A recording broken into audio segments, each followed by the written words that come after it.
happen.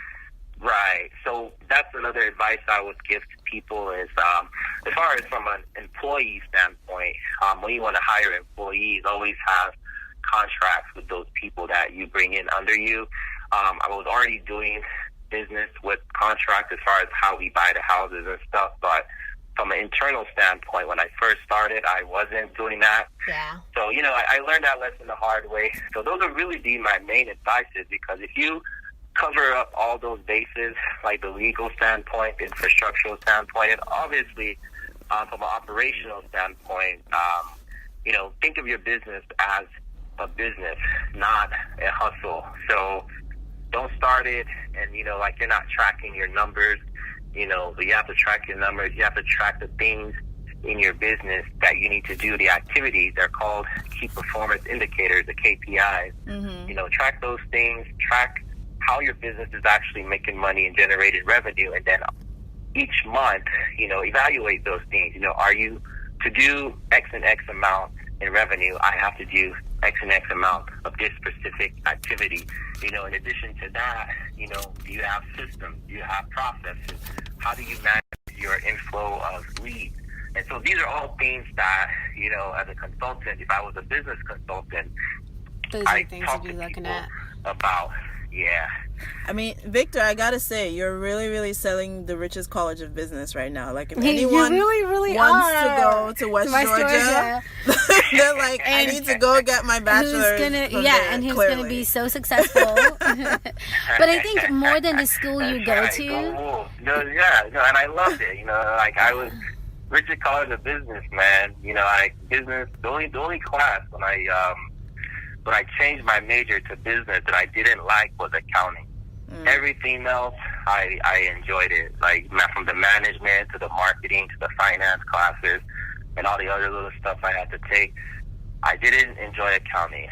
So everything is great. Richard College of Business is great. I totally endorse West Georgia. If it wasn't for West Georgia, I don't think you should give West Georgia all the credit. I think you have some part in that too, I think more than which school you go to, it depends on your drive and how much you're willing to be, how much you want what you want and to go and get it, because it's not easy. Did you have a question, Oshi? I do have a question. So if you weren't working in real estate, what would you be doing? Man, it's crazy. Like, me and my fiance were just talking about this today. Ladies, he's taken. Sorry. An hour. Yeah, about an hour or 2 hours ago, we were just talking about this. Shout out to Babe, but she's gonna like that. But anyways, if I wasn't doing real estate, what would I be doing? So maybe I'll actually be, in medicine. Because it would if for me not to be in real estate would probably mean that I ended up going the other route, the alternative route, which was, trying to go to med school and do all this, this time and to become a doctor. I would probably maybe be in finishing up my medical school right now and, maybe getting ready for the residency or all that stuff. So that's probably what I would be doing if I wasn't in real estate, to be honest with you. But then again, there's so many other things that I'm passionate about. Yeah, what about the photography? Yeah, like when it comes to business, I love photography, as she just mentioned. I don't know if I would be a photographer, Joe, to be honest with you. I don't know, because... I mean, you never know. You might have been the most famous Nigerian photographer with the way you're going, I mean... Yeah, like who knows? But the truth is, you never know, right? Yeah. Like, because I'm so entrepreneurial-minded, I could start a photography company. Like, the way I think now is totally different from the way I thought maybe 5, 6, 7 years ago. Like, what I would do now is start a photography company, create that brand, and have photographers work for me, as opposed to me being that photographer. So I have a totally different way I think. That's the mindset so, that you need. Yeah. For sure. Okay, so we have one last question, and then we're going to get into our rapid fire, which is kind of like our fun questions that we ask folks, and they have to answer very quickly. So the last question I was going to ask is, who's the one entrepreneur or businessman that you admire? just one. Just one. I mean, you can list two, but say one. Why? Okay. One entrepreneur and businessman that I admire. That's a tough one, man. There's a lot of them. I mean, you can list a few, but you can list a couple. Pick one and say why. Okay. So, I admire Elon Musk. Elon Musk is the founder of Tesla and SpaceX and all these big companies. One of the reasons I admire him is that he's doing things that he may not even benefit out of.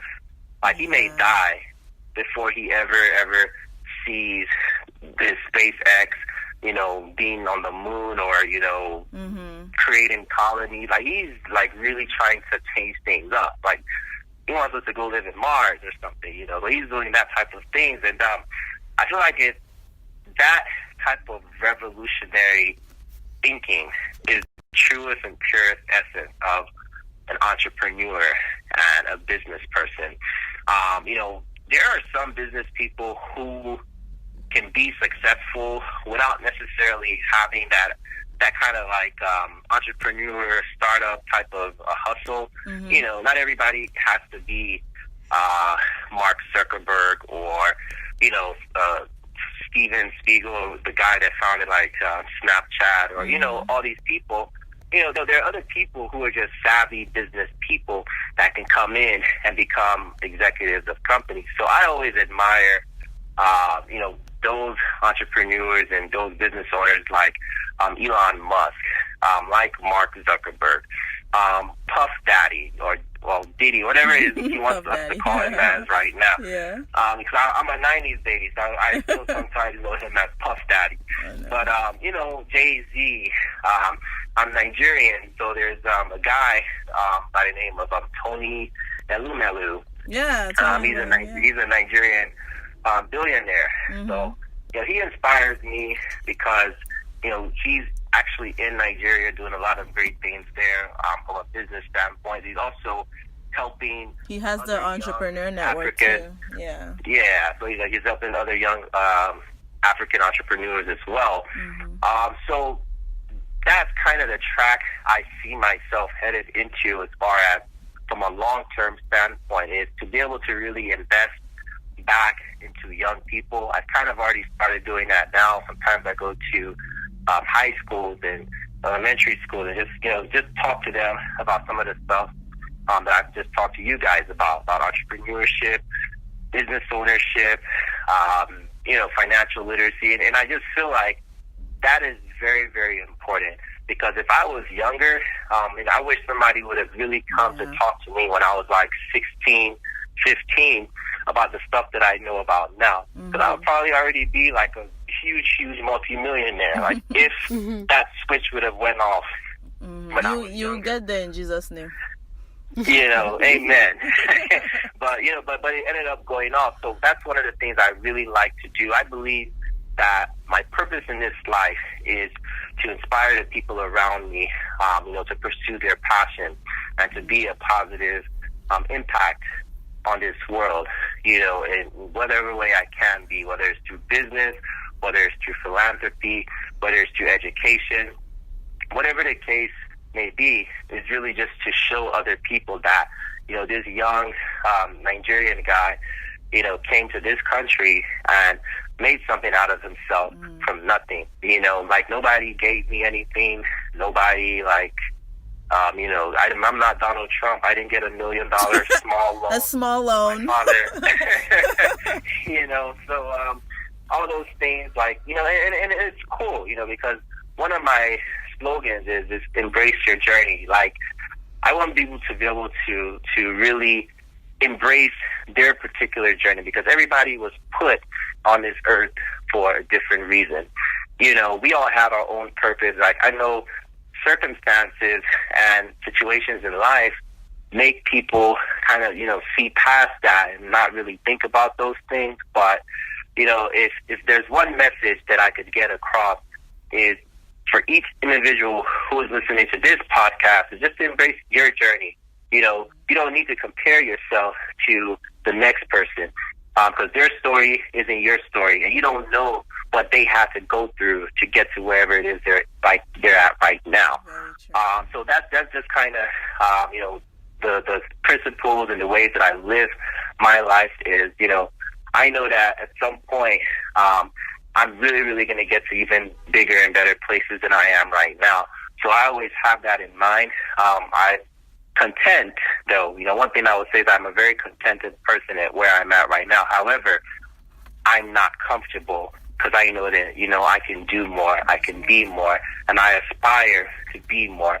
And that's just kind of, I guess, that mindset of, you know, being that entrepreneur, that business owner, is that you always know that, you know, there's something better that you can improve and never become comfortable like, oh, I've arrived.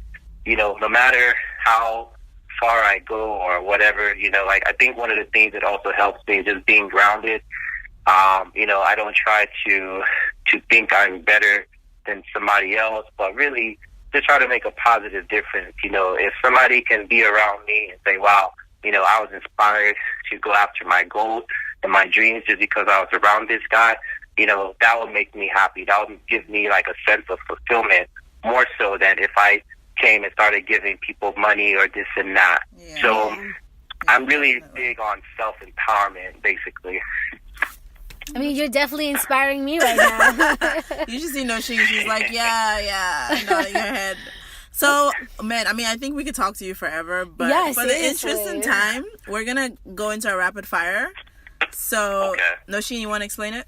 Yeah, so we're going to ask you about 5 questions, and you don't have much time to think, so you have to say the first thing that comes to your mind when you hear the question. And that's basically it. It's very easy. You ready? Okay. Yeah. Okay, so question 1, what gets you out of bed in the morning? Food. Very basic. Very basic needs, yes. What are you afraid of? What or what? What are you afraid of? Oh, height. Heights. Okay. Yeah. What is your favorite word? My favorite word? Uh-huh. Like one word. One word that's your favorite. You can't think. What's the word you say a lot? Because there's so many words. Oh my gosh. Money? I like that word sounds, too. Yeah, that sounds all right. Yeah. What is your favorite pizza topping? Oh man, sausage. But I normally get meat lovers, so. Okay. Yeah. If you had $1 million, what would you invest in? Real estate. Yeah, of course. I think before I even asked the question, I was like, I think I know the answer to this question. Well, thank you so much, Victor, for being on the show and entertaining us. Much, and to be honest with you, I really, really appreciate the opportunity, and I definitely wish you guys continued success as well. Thank you. You know, really have to really support one another, and you know, keep trying to use our platform to inspire other people. So thank you for giving me that opportunity today. I really appreciate it. Yeah, and to be honest with you, I see you as the next Elon Musk. I think you have everything in you. Amen. that someone out there is going to be saying your name and saying, Victor, what's your last name? Bomi. Victor Bomi is my is the entrepreneur that I admire. So I hope and pray that it does happen for you. And thank you again so much for being on the show and just giving us insight on real estate and investing and finance and all embracing your journey. Embracing your journey. Love it. Embracing your journey. That's right. Love it. Thank you guys so much. Thank you. Care. You too. Thank you. Bye, Victor.